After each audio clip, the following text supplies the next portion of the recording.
All right, everybody, welcome in. This is Coming In Hot, episode 2. I am Michael Moyer, and excited to host you today because we got a lot of stuff to talk about. And I'm here with my good buddy Wyatt Hall.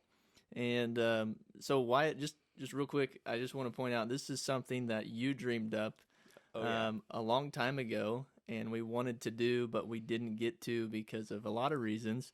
We can tell that story some other time, but Wyatt, this is episode 2 of Coming In Hot, and I'm here to assist Wyatt with the show because this is his dream. This is his thing. He just does the heavy lifting. And I just try to help with the production, and maybe I can throw in some comments here and there because you're the sports brain. So, Wyatt, I'll let you take it away and tell everybody what we're going to do today.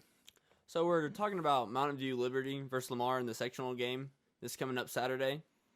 So we're just going to break it down, break out some of the players on the other team, and just talk about the past a little bit because, there's a big history between these two teams, and just break it down and see what you guys think.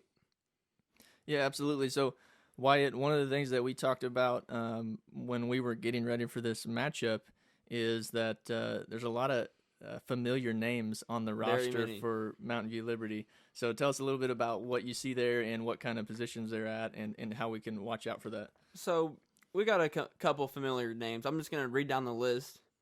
Zeb Corman, what I've heard is their best defensive player. He plays middle linebacker. You remember the Cornman? He wrecked our defense, got like 21 tackles a couple of years ago. Then they got another Pruitt, Carter Pruitt. He's their they run a 2-quarterback system, so he's one of their quarterbacks. He's a freshman, so if we play him again, you'll see him in a couple of years. Then we got Cal Ackland, another Ackland, plays wide receivers, just like number 17. Number 17, and he plays DB. So we'll see them a lot. And we see all these names, and you're probably thinking like, geez, do these guys ever go away? But I mean, we have a Case Tucker. They've seen Trip Tucker, JT Tucker, and like we said earlier, we have Joel Beshore. Yeah, it's the same thing on both sides. I mean, that's small town football. You see generations come through. You see a lot of the same names, family names coming through over the years, which is what makes it cool, the rivalry cool. But so those are some of the guys we want to watch for. Again, 33 Cornman, number 5 Pruitt, 17 we got another Ackland. And number 10, did you talk about Watts? I haven't yet. Tyler Watts is their official quarterback. I mean, they kind of do what we do, or did. They have a QB and an A, and Tyler Watts is listed under QB, and Pruitt's listed under A. So for sure. But they'll both catch snaps. They like running the ball. Whoever catches it, they like to run it with that person. And but they also throw the ball a lot too. So we'll see a mix in the game. Awesome.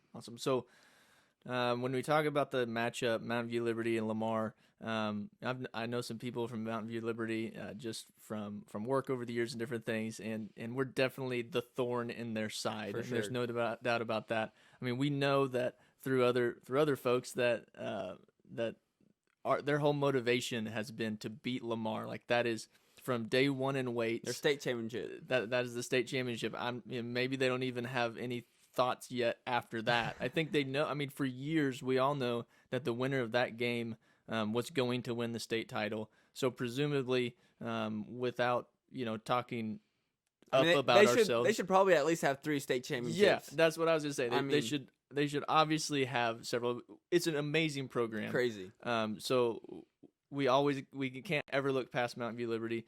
But when I tell you that, I'm gonna sit here and tell you over the last 10 years. We're 6-0 against Liberty, and so how do the guys stay up for that? I mean, you look at all the way back to 2010. Coach Jared Beshore with the catch. Lamar wins 21-20. I believe that's the first meeting in the history of the schools. It is, and then from then on, we had a close game in 33-18 and 11, but then 14-7 and 15. Was a close game, which came down to the wire. Looking back at it, we really shouldn't have won that game. Right? I mean, we did make the plays, but they had us under control. It looked like they were going to win the game the entire time. Right. Until Luke Hardman went on that wheel route, Stuart McCarris put it on a dime, and then we scored, thinking the game is over. Next drive, they drive the ball down all the way to the 5-yard line, and then we make a play on defense and win the game. Yeah, it was crazy. I mean, it was crazy. So this matchup is long awaited every year to see that. I would like for some more of these games to be in Lamar. We've only had one of them. That was the very first one in 2010. Ever since then, we've gone down to the Eagles' Nest. So it's definitely not a game that anybody's going to look over this Saturday. This is a big game. It's going to be a good game. So what are you predicting for Saturday, Wyatt? Man, like, are you talking about score-wise or what's going to happen exactly? I mean, tell me what you think's happened. I mean, we looked at some of these, the head-to-heads. So tell me about the head-to-heads and how that makes you feel about the matchup. So there's a lot of crazy head-to-head stats. I mean, going back at it, they have they have a lot of wins. They're 11-2 overall. So that's wait, is that right? Yeah. So they beat Stratford week 1. So the crazy thing is they lost to Fairgrove in week 2, 58-38, Michael. 58-38. And then coming back to the district championship, they beat Fairgrove 44-20. Yeah. That is very inconsistent. And just looking at that, you're like, and that was in the beginning of the season when they lost. Yeah. So they probably got better. Right. And then they also beat Ava 26-18. Yeah. And Ava obviously beat us last year. Yeah. So, just looking at it, it's a little weird. But so they've obviously got better throughout the year. But 2 weeks ago, they played Springfield Catholic, which is a common opponent. Opponent. The only one. The only one, exactly. And they beat them 32-22. When we played them, we beat them 56-12. Right, but you have to ask yourself, too, that was week 1 of the season, if I remember right.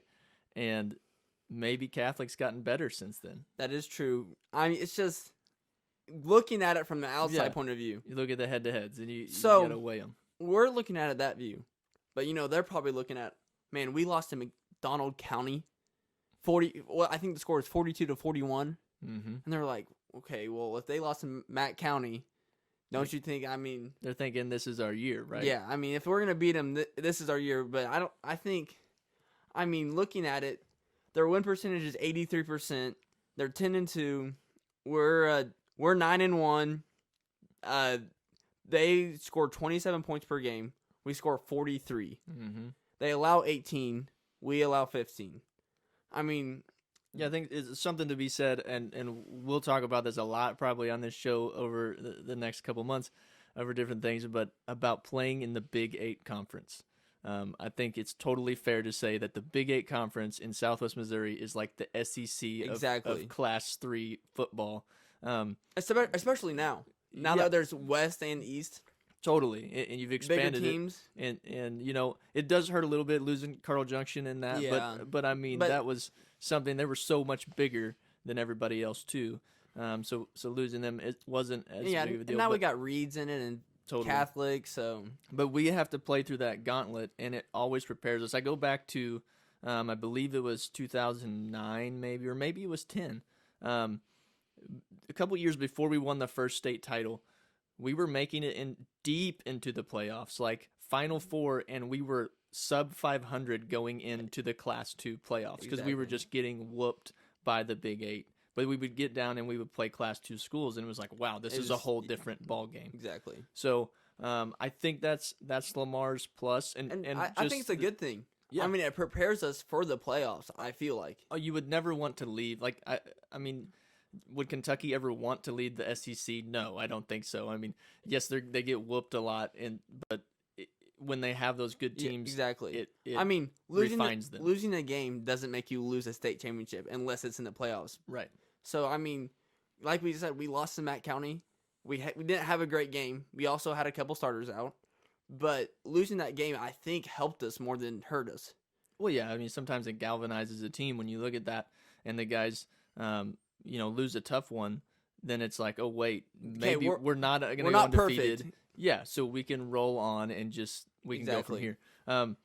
something interesting to point out, and I just was curious, so I went on. Some of you may be familiar with the website calpreps.com, where you can do a team or a game predictor between any two teams in high school, which is really cool. I don't quite understand how they do it all. There's some sort of algorithm that decides that. But I did stick in this year's Lamar team versus this year's Mountain View Liberty team, and it has Lamar winning 35-14. Before I told you that, you said 38 to what?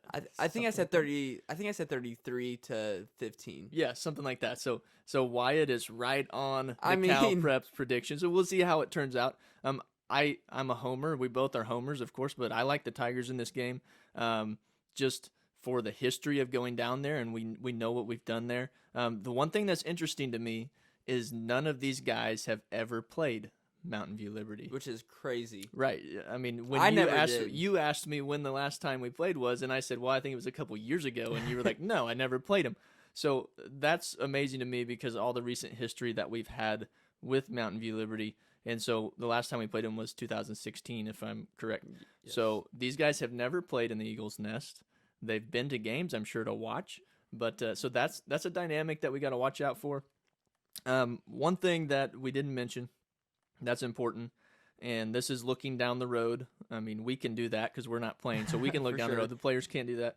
But if my calculations are right on stats, we are 84% run and 16% pass. So how do you think that's going to affect us looking down the road in the playoffs? Which that sounds like we run the ball a lot, but we do. But looking in the past, I bet that stat's like 95% run. Yeah, maybe. And 5% pass. That's true. So it's got better, which it needs to be. But I think right now it's a good balance up to this point. But at some point later in the season or this game, we're going to have to spread the ball, pass it. You're going to have to put a drive together. I mean, it's probably going to go up. The passing percentage is probably going to go up the more games we play in this postseason. Yeah, and we've seen in years past with all these Lamar teams, right, in the last 10 years, that you get deep in the playoffs and you're playing a team that's really giving you a run for your money, you're going to have to pass a little bit to switch it up. Like I said, when Luke Hardman caught that pass on the wheel route, I mean, that's what really won the game. I mean, and then we had a huge defensive stop. But another thing I want to talk about is Jared Beshore. Right. I mean, he's a big part of this big matchup against Liberty. I mean, he's been a thorn in their side since, what is it, like 2000, what was it, 2010? Well, since day one with Liberty, 2010. So, and I'm sure they're like, I am so glad he is out of the program after 4 years being there. And then he comes back and coaches. And there he is. So like we said, he had the catch that beat them. When we had 15 and they had 20. So we needed 6 points to win, and he catches a touch on last second on a Hail Mary.